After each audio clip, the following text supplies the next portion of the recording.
Presentamos Tiempo de Dios con el pastor Ezequiel Molina Hijo. Una palabra de fe que puede transformar. Libro del profeta Ezequiel,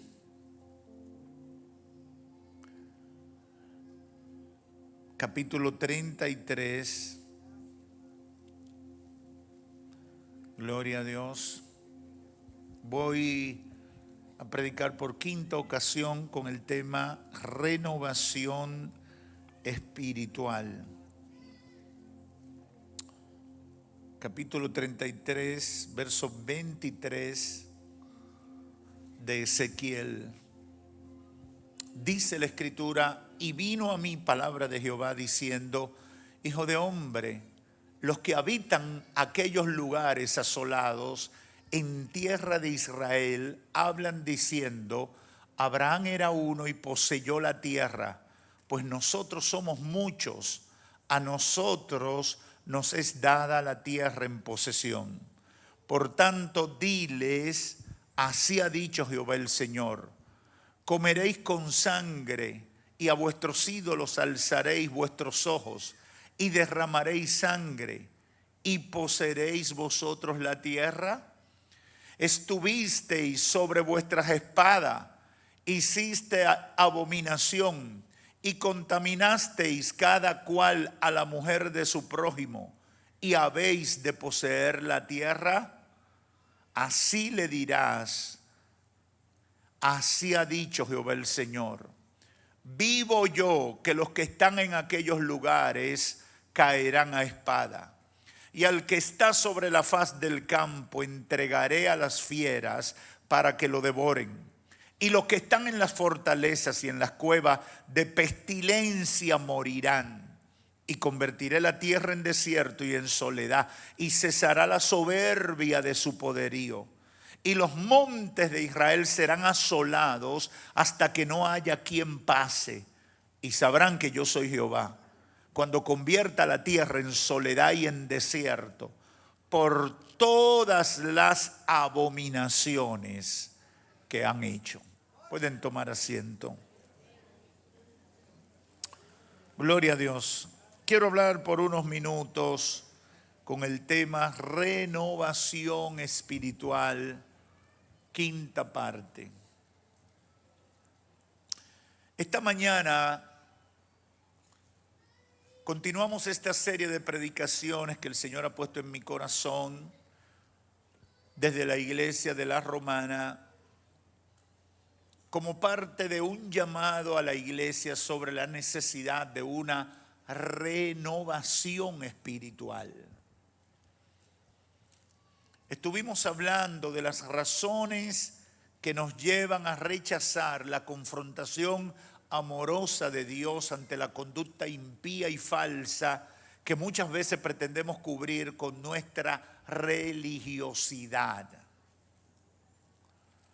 Dios, cuando nos confronta, cuando nos pone de frente a nuestras malas conductas, a nuestros errores, a nuestras debilidades, cuando Dios hace eso es porque quiere salvarnos. Dios no nos confronta solo para que suframos la vergüenza. Dios espera que nosotros reaccionemos favorablemente a esa confrontación. Dios te dice: estás mal. ¿Y qué quiere? Que tú entiendas que estás mal y tomes las medidas pertinentes para arreglar la situación que está mal. No para que te quedes de esa manera. Ahora, tristemente, con mucha frecuencia, cuando Dios nos confronta, nosotros reaccionamos a veces con indiferencia. Pensamos que no es con nosotros, que es con otro. Pensamos que con otra persona, no con nosotros. O muchas veces nos rebelamos contra Dios y nos enojamos y decimos: nos ofendió. Así no se trata a un hijo. Y comenzamos a buscar argumentos que no revelan más que la rebelión que hay en nuestros corazones, nuestro rechazo a la confrontación amorosa de Dios, que lo único que busca es despertarnos para nuestro bien. En Mateo 7, Jesús, al final del Sermón del Monte, nos confronta. Y decía esta mañana que una declaración como esa no es lo que uno espera de Jesús, sobre todo con un ministerio en pleno apogeo, en desarrollo, en crecimiento.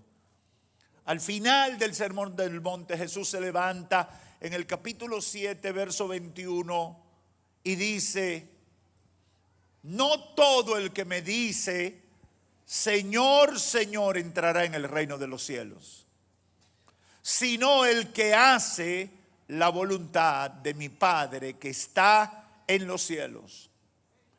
El propósito del Señor era provocar un despertar en sus discípulos y todos los que estaban dentro de esa gran multitud, para que pudieran vivir una fe genuina, más allá de las apariencias y el activismo religioso. Terminamos diciendo que el peligro que corremos es autoengañarnos. ¿Qué es un autoengaño? Cuando yo mismo creo condiciones para creerme una mentira de mí mismo. Eso es lo peor que le puede pasar a una gente. Cuando yo hago una película que yo sé que es mentira y después la creo. Yo digo mi mentira y después yo la termino creyendo como que fuera una verdad. Eso es autoengaño. Cuando yo mismo conspiro contra la verdad que me bendice, que me libera, que me fortalece, con una mentira. En esta oportunidad quiero que reflexionemos alrededor de lo que pasó con el pueblo de Dios, porque en el Sermón del Monte Cristo dice: no todo el que me dice Señor, Señor entrará en el reino de los cielos. Y luego dice: en aquel día muchos dirán, en tu nombre predicamos, oramos por los enfermos, se sanaron, reprendimos demonios. Y dice el Señor: le diré a ellos, nunca los conocí, apártense de mí, hacedores de maldad. Y es contradictorio que Cristo sea el que diga una cosa como esa, para gente que parecía para todo el mundo que era gente de Dios. Parecía que era gente de Dios. El autoengaño nos lleva a creernos que estamos bien delante de Dios por lo que parece una conducta cristiana y a no preocuparnos por hacer la voluntad de Dios. Y eso es terrible. En esta oportunidad yo quiero que reflexionemos alrededor de lo que pasó con el pueblo de Dios en tiempos del profeta Ezequiel, 6 siglos antes de Cristo. En ese hecho histórico vemos un abanico de reacciones que ponen de manifiesto nuestra resistencia a la confrontación amorosa de Dios para salvarnos. Y como pasó en tiempos de Ezequiel, eso los llevó a la ruina. Y a veces yo pienso que también le está pasando a mucha gente y le pasará a mucha gente hoy en día. Quiere el Señor que no, pero yo sé que por la conducta de mucha gente también terminarán en ruina, como le pasó al pueblo de Dios en tiempo de Ezequiel. El deseo de Dios con esta palabra es despertar a los que están durmiendo. Es provocar una reacción consona con el propósito de Dios en la vida de la gente. Si te toca, te toca. Si Dios te está hablando, lo mejor que puedes hacer es aceptar y decir: habla, Señor, que tu siervo escucha. Aunque me duela, háblame y yo voy a escuchar. Y no voy a escuchar simplemente de que llegó la información a mi oído. Voy a escuchar con un corazón dispuesto para hacer lo que estoy llamado a hacer. ¿Cuál era la situación del pueblo de Dios en tiempos de Ezequiel? Bueno, se habían alejado de Dios. Habían estado viviendo como paganos o impíos, pero pretendían recibir los beneficios de Dios porque a su juicio seguían siendo el pueblo de Dios, descendientes de Abraham. En la Biblia vamos a encontrar en muchos momentos esa situación donde el pueblo de Dios vivía en pecado, pero pretendía seguir cosechando los beneficios de ser pueblo de Dios. Es un error, es un lamentable error. Porque si usted no trabaja, no debe pretender cobrar, ¿verdad? Si usted no siembra, no debe pretender cosechar. Si usted no ama, no debe pretender que lo amen. Sorprendentemente, los seres humanos actuamos contradictoriamente. Y así le estaba pasando al pueblo de Dios en tiempo de Ezequiel. Y por eso aquí en el capítulo 33, Ezequiel dice: vino a mí palabra de Jehová diciendo: hijo de hombre, los que habitan aquellos lugares asolados en la tierra de Israel hablan diciendo: Abraham era uno y poseyó la tierra.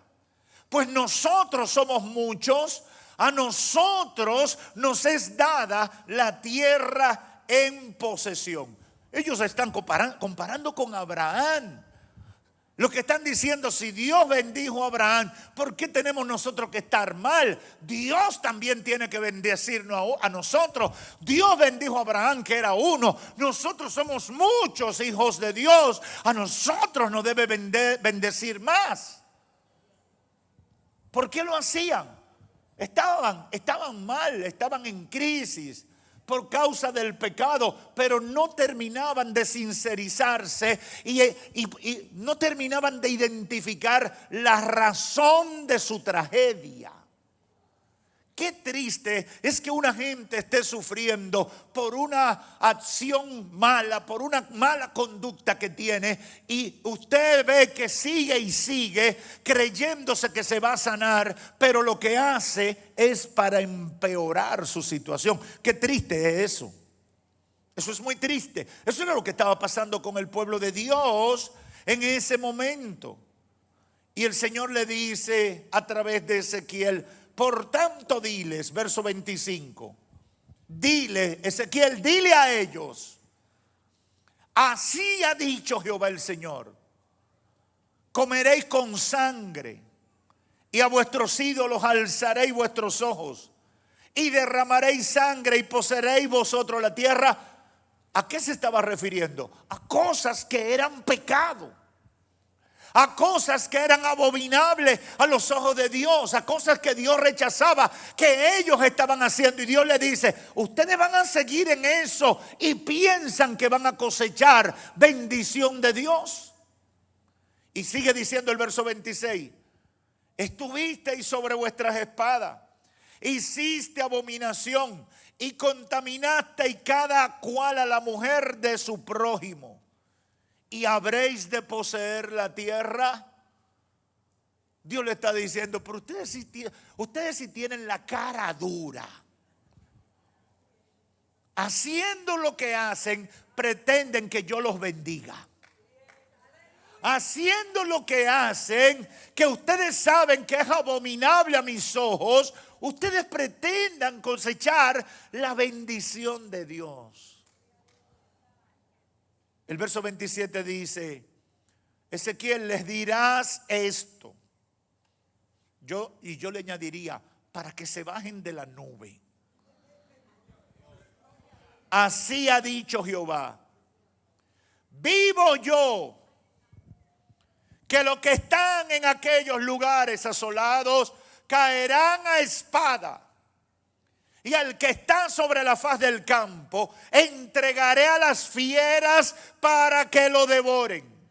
Y los que están en las fortalezas y en las cuevas de pestilencia morirán. Y convertiré la tierra en desierto y en soledad, y cesará la soberbia de su poderío, y los montes de Israel serán asolados hasta que no haya quien pase. Y sabrán que yo soy Jehová cuando convierta la tierra en soledad y desierto por todas las abominaciones que han hecho. ¡Wow! ¡Qué galleta sin mano! ¡Qué reproche de Dios! Dios le está diciendo, ustedes son unos farsantes, ustedes son tan malos que siendo diablo pretenden cosechar como que son ángeles. Dios estaba molesto con su pueblo porque no le habían hecho caso. No le hicieron caso a Jeremías. No le habían hecho caso a Ezequiel. Sin embargo, estaban pretendiendo contar con la bendición y el respaldo de Dios para conquistar la tierra. ¿Qué esperaba Dios con esta confrontación? Que se arrepintieran. ¿Qué espera Dios cuando nos echa en cara nuestro pecado? Que nos arrepintamos y nos humillemos. Ahora, ¿cómo reaccionaron ellos? Violando los mandamientos de Dios, comiendo lo sacrificado a los ídolos, practicando la idolatría, adulterando, abusando, con violencia. Eso es terrible. Una reacción negativa a la confrontación amorosa de Dios es minimizar el pecado. Y yo he visto mucha gente en eso. Le pasó al pueblo de Dios en tiempo de Ezequiel, cuando la gente desconoce intencionalmente los pecados que comete y se convierten en apóstata, llamando a lo malo bueno y a lo bueno malo. Cuando Dios nos señala el pecado, quiere que hagamos como hizo David en el Salmo 51. ¿Qué hizo David? Ten piedad de mí, oh Dios. Perdóname. He cometido pecado. Eso espera Dios. Por eso a Dios le agradó tanto David. No fue un hombre perfecto David, fue un hombre consciente de quién era y de lo que hacía. No era uno que se creía su propia movie, como dicen los muchachos. Era uno que sabía que si Dios le dijo, tú estás mal, él aceptaba que estaba mal. No se ponía a discutir ni a buscar bajadero con Dios, sino aceptaba que estaba mal. Y lo que decía era, Señor, perdóname. Porque lo mejor que puede hacer un pecador cuando Dios lo confronta con su pecado, lo mejor que puede hacer es arrepentirse. Aleluya.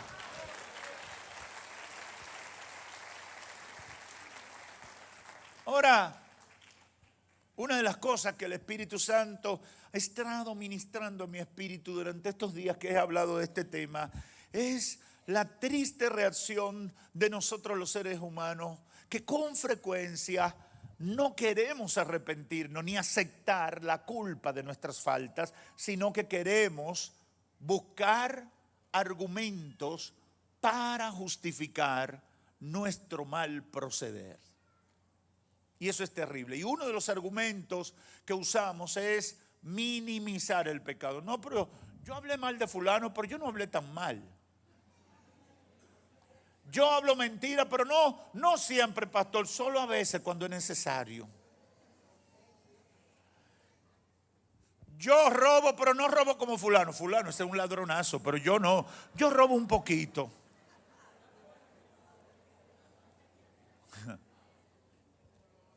¿Qué es lo que está buscando la gente cuando asume ese tipo de actitud? Bajarle la gravedad de su falta.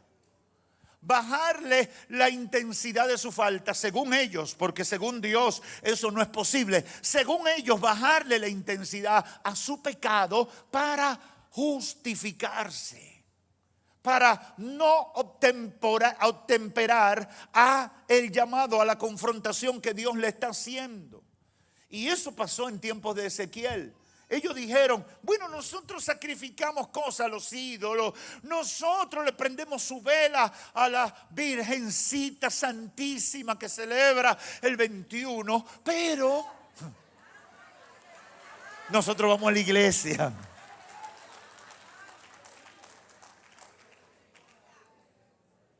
Eso se llama sincretismo religioso. A veces mezclando una cosita de aquí, otra de allí, con tal de estar con Dios y con el diablo, y de alguna manera pretender quedar bien. Ellos se creían pueblo de Dios, pero en realidad eran pueblo del diablo. Por eso el Señor decreta juicio sobre ellos. Porque para Dios, quien vive de esa manera terminará en ruinas. Dios termina diciéndole a Ezequiel unas palabras muy fuertes, pero necesarias, para que el mismo profeta no se dejara engañar por esta conducta de su pueblo, que no era solo la conducta de los que se quedaron en las ciudades invadidas, sino para los que estaban con Ezequiel en Babilonia. Y Dios le dice, y tú, hijo de hombre, los hijos de tu pueblo se mofan de ti junto a las paredes y a las puertas de las casas. Y habla el uno con el otro, cada uno con su hermano, diciendo, venid ahora y oíd qué palabra viene de Jehová. Y vendrán a ti como viene el pueblo, y estarán delante de ti como pueblo mío, y oirán tus palabras, pero no las pondrán por obra. Antes hacen halagos con su boca, y el corazón de ellos anda en pos de su avaricia. Y he aquí que tú eres para ellos como cantor de amores, hermoso de voz y que canta bien. Y oirán tus palabras, pero no las pondrán por obra. Pero cuando ello viniere, cuando venga el juicio, cuando venga la ruina y viene ya, sabrán que hubo profeta en medio de ellos. Wow.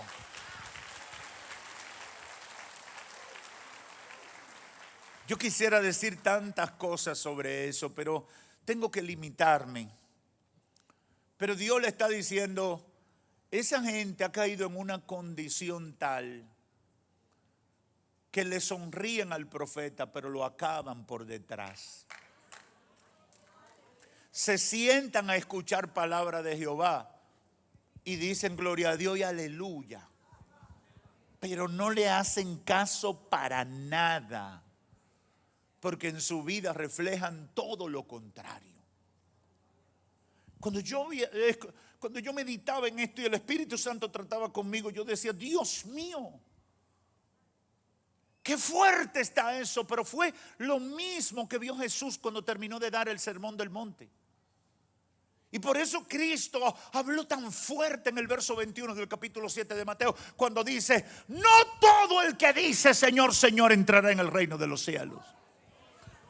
Cristo estaba diciendo, hay mucha gente aquí que se ha sentado a escucharme y ha venido kilómetros corriendo a pie o en camello detrás de mí, pero no me aman. Tienen la intención de proyectar piedad, apariencia de piedad, pero su corazón está lejos de mí.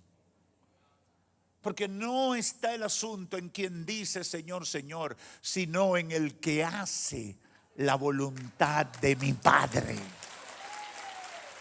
Oh, gloria a Dios. La reprensión que el Señor está dando a través de Ezequiel va en el mismo tono. Y usted lo va a encontrar en otros tiempos en la relación de Dios con el pueblo de Israel. Usted lo va a encontrar cíclicamente. Este pueblo de labios me honra, pero su corazón está lejos de mí. Y usted dice, pero Dios mío, ¿y qué es lo que pasa? Pasa un problema muy fuerte con el ser humano. El ser humano quiere estar bien con Dios y con el diablo. Ese es el problema. No se puede ser santo y profano al mismo tiempo. O hay que ser santo o eres profano. O eres de Dios o eres del diablo. No se puede hacer las dos cosas al mismo tiempo. ¿Cuál es el enfoque, pastor, al final de cuentas? El detalle fundamental que quede evidenciado en este pasaje bíblico es: oirán tus palabras y no la pondrán por obra. Y eso es una reacción muy fea, muy triste, pobre, desafortunada, desconsiderada, y todo lo que se pueda decir ante un Dios de amor que nos confronta porque nos ama y lo único que espera es que nos arrepintamos del mal camino para perdonarnos y devolvernos el gozo de la salvación, la vitalidad espiritual, la unción fresca del Espíritu Santo.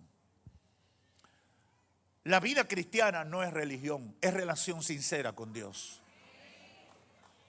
Y eso lo decimos mucho, pero eso es verdad. No es religión, es relación sincera con Dios. Pero que tenemos una liturgia y las religiones tienen liturgia. Es verdad. Que nos reunimos en un lugar y los religiosos se reúnen en un lugar. Es verdad. Pero no es religión, es relación personal con Dios. Es relación sincera con Dios. ¿Qué espera Dios? Que yo sinceramente venga delante de Él y le confiese si metí la pata. Pues Señor, metí la pata y hasta lo último. Lo que me toca, Señor, pero apelo a tu misericordia. Era lo que Cristo graficaba cuando ya en Lucas 15 con el caso del hijo pródigo. Se fue, lo hizo mal. Traicionó la confianza. Desperdició, pero el padre esperaba un arrepentimiento, y cuando se arrepintió y volvió a la casa del papá, ¿qué pasó en la casa del papá? Hubo fiesta y celebración porque se había recuperado un hijo que se había perdido, ahora estaba restaurado. Esa es la gráfica del amor de Dios para el ser humano y lo que Dios espera que el ser humano haga.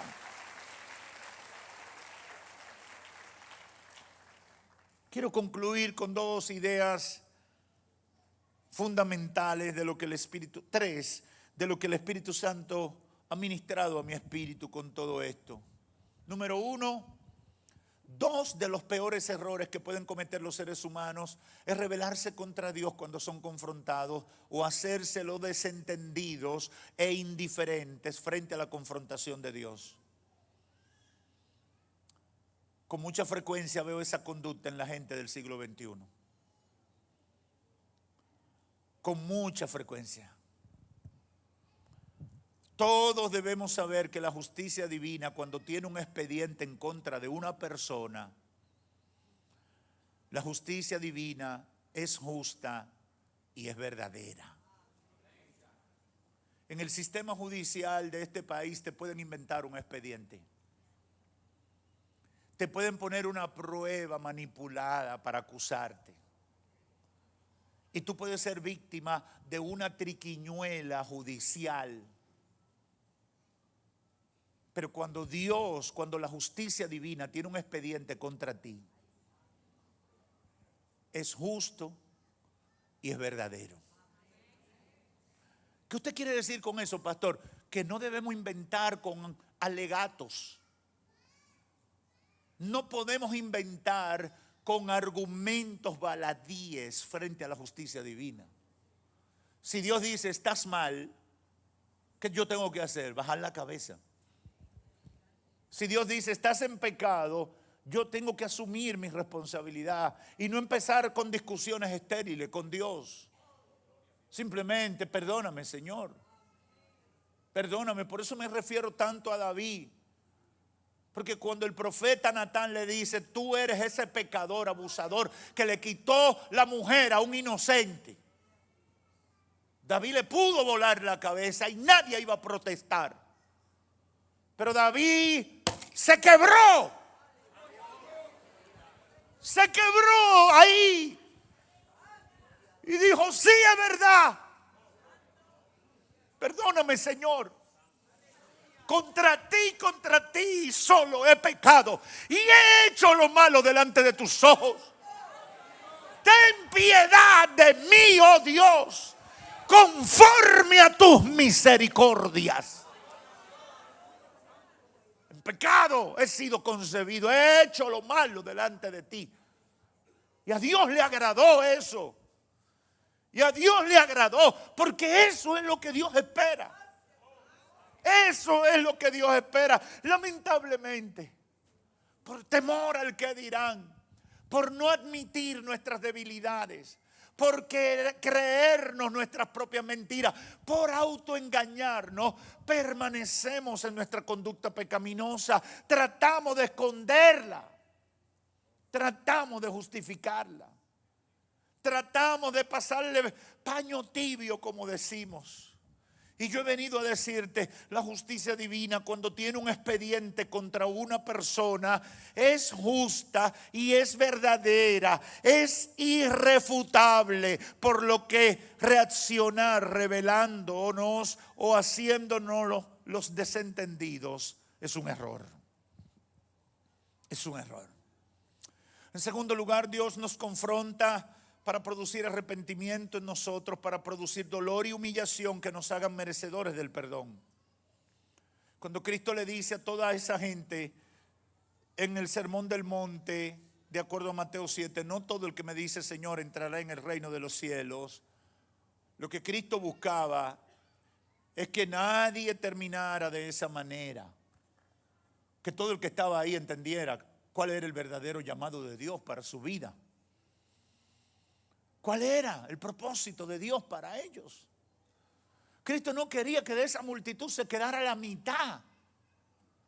Cristo no quería que de esa multitud se quedara la mayoría fuera de la gracia. ¿Qué quería el Señor? Que todos entraran. Lo mismo que quiere el Señor hoy. El Señor no quiere que toda esta multitud que está en este templo se pierda. El Señor quiere que si Él levanta su iglesia en este día, todos estemos en las bodas del Cordero, todos celebremos con Él y cantemos el coro de los redimidos. Ahora la pregunta difícil, ¿realmente llegaremos todos? ¿Realmente estamos viviendo en santidad todos los que estamos aquí? La triste realidad es que no. La triste realidad es que hay muchos que no han reaccionado adecuadamente a la confrontación de Dios cuando Dios le ha dicho, santifícate, abandona el pecado, haz lo correcto delante de mí. Cristo quería que todos se salvaran.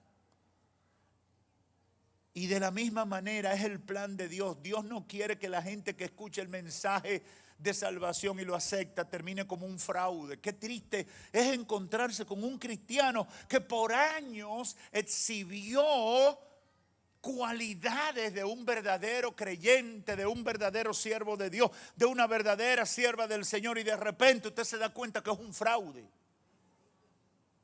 Y usted dice, pero Dios mío, qué cosa más terrible. Y ese no era el que cantaba. Y ese no es el que predicaba. Y ese no es el que hacía trabajo en la obra del Señor y acompañaba a los hermanos. Él hacía esto, ella hacía lo otro. Eso es chocante para uno. Como yo decía esta mañana, hay gente que engaña aún a los pastores. Los pastores lo vemos y por lo que vemos decimos, es bueno, es buena. Ahora, como el Señor le dijo a Samuel, yo no veo las apariencias, yo veo lo que hay en el corazón. Aleluya. El Señor se lo dijo a Samuel en casa de Isaí, cuando fue a buscar rey para Israel. Se impresionó con Elías. No, este es el rey. Mírale el porte, parece cristiano, llevándolo al contexto. Parece un siervo, mira cómo agarra su Biblia. Mira cómo camina como cristiano. Ya Samuel lo iba a ungir.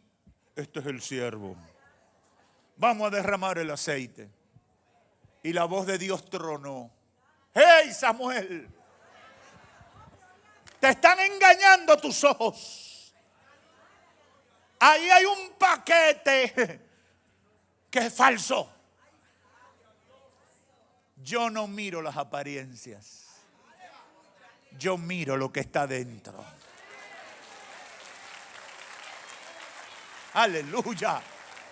Aleluya. Por eso el Señor nos llama a una renovación espiritual.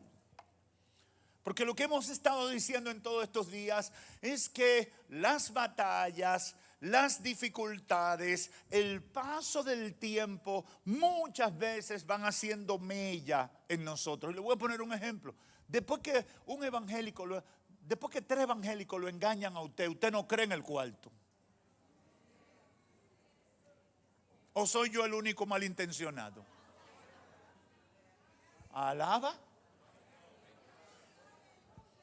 Después que tres personas que dicen que son cristianos lo engañan, a la cuarta, ya usted tiene ese corazón de bronce. Y puede venir el profeta de fuego. Dice el Señor. Mira este. Eso es terrible, hermanos. Eso es terrible. Y esas batallas nos van separando de hacer la voluntad de Dios. Y uno comienza a deslizarse. Uno comienza a echar para atrás. Y uno comienza a perder la fe y a perder la pasión y a perder la comunión. Mira fulano, yo iba con fulano a evangelizar. Y él sentía más que yo veía que Dios lo respaldaba. Y ahora se descubre con adúltero. Yo no voy a evangelizar, no me va a salir el diablo de compañero de momento. Y la gente empieza a endurecerse. Y ya tú salías apasionadamente a predicar, pero ya lo dejas porque dice, no se puede confiar en nadie. Las batallas, las traiciones, los dardos del diablo van haciéndonos retroceder y perder la fe. Y cuando viene a ver, estamos nosotros del otro lado. Cuando viene a ver, estamos descarriados dentro de la iglesia. Hay gente que está descarriada dentro de la iglesia. Hay gente que le queda la apariencia de cristiano, pero en el corazón son unos impíos. Hay gente que no alaban a Dios ni se deleitan en los cánticos espirituales, pero escuchan música mundana y llenan su carro, llenan su teléfono con música que no adora a Dios. Vienen los domingos a la iglesia porque yo soy cristiano. Pero su corazón está lejos de Dios hace rato. Se fueron desviando, se fue diluyendo su fe por causas de los problemas, las batallas, las decepciones, las traiciones, los malos testimonios. Es una cosa terrible. Y terminan con una vida de apariencia. Lo que el Señor ha puesto en nuestro corazón es llamar a la renovación espiritual. Timoteo le dijo Pablo, no descuides el don de Dios que te ha sido dado. Aleluya.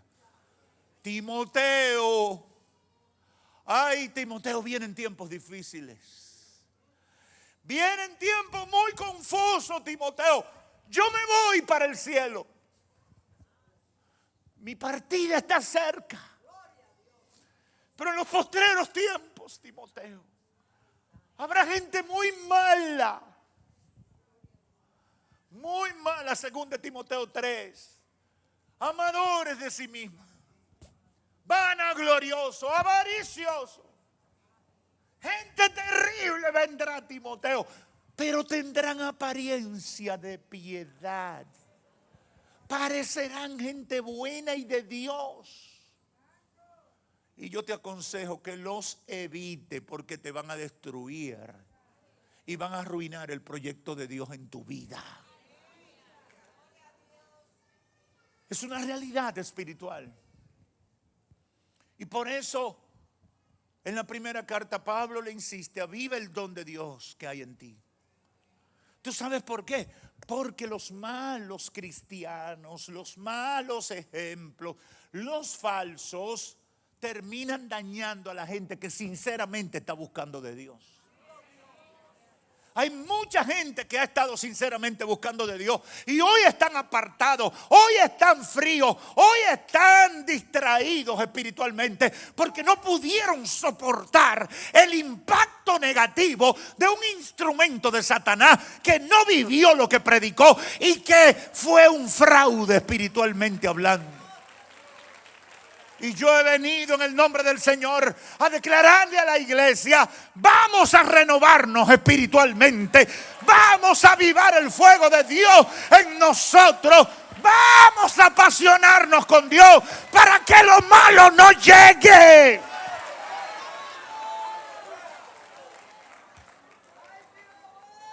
Para que Satanás no saque ventaja. Para que el plan de Dios se lleve a cabo en nuestras vidas. Es tiempo de renovación espiritual.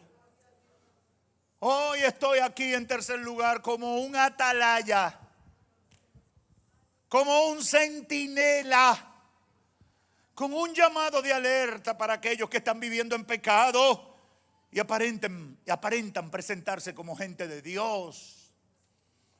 Pastor, ¿y qué se le puede decir? El Señor los confronta en esta hora y le dice: tan bajo has caído. Tan bajo has caído. Estás en adulterio y dices que eres cristiano. Esa es la palabra que Dios ha puesto en mi corazón. Estás en adulterio y dices que eres cristiano. Hablas mentira todos los días y dices que eres cristiano.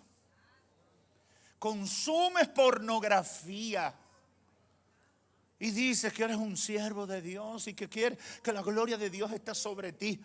Robas y hurtas, odias a tu hermano y respeta a tus pastores. Hablas mal de los líderes espirituales que Dios usó para sacarte del lodo del pecado y pretendes ser pueblo de Dios.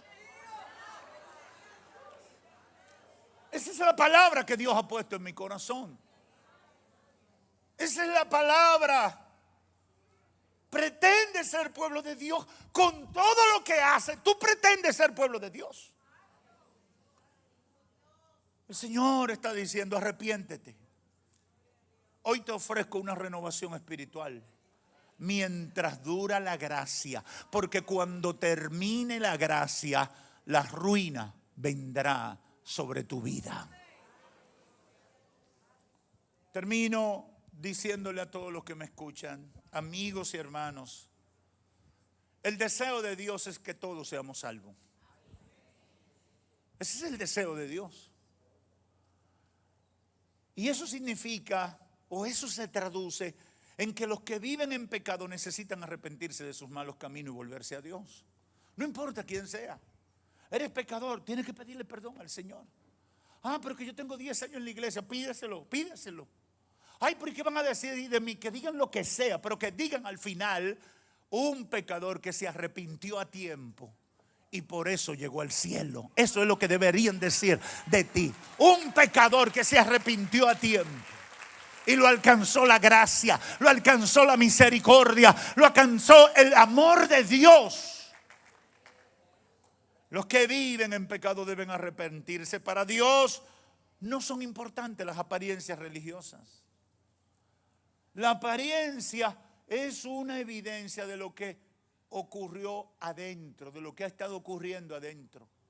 En el sistema mundano, primero aparento y después decido si soy. En el sistema de Dios soy y lo que soy se refleja para que todo el mundo lo vea. No podemos vivir conforme al sistema mundano, tenemos que vivir conforme al sistema de Dios. Las poses y el qué dirán las personas no son relevantes. Lo importante es lo que Dios diga de nosotros. Para Dios lo más importante es el arrepentimiento y la humillación ante Él cuando estamos en pecado. Por eso David dijo en el Salmo 51, el corazón contrito y humillado. Y lo dijo por experiencia propia. Tú no lo desprecias, Señor.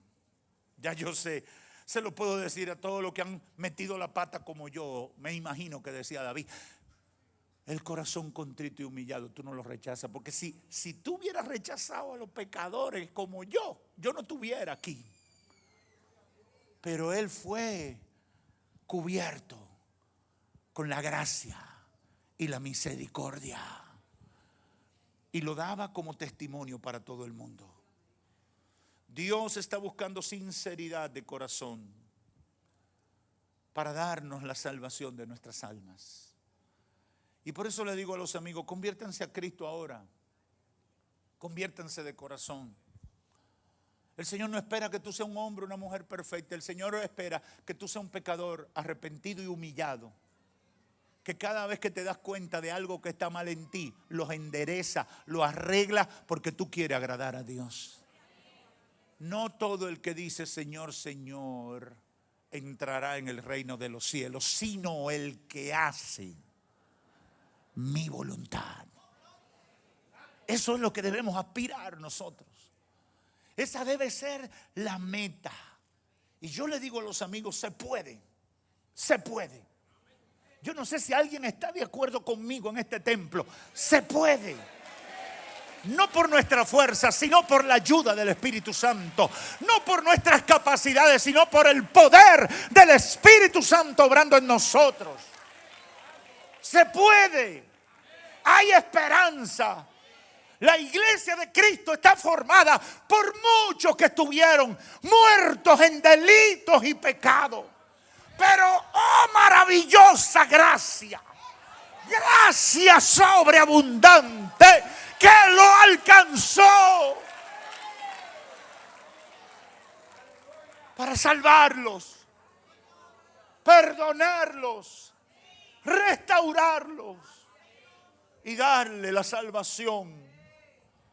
Por eso los amigos tienen que tener la certeza de que si se convierten a Cristo, el Señor los salva, los perdona, los restaura y tendrán vida eterna. A todo el mundo le proclamo, porque la encomienda del Espíritu Santo es tiempo de renovación espiritual. Es tiempo de renovación espiritual.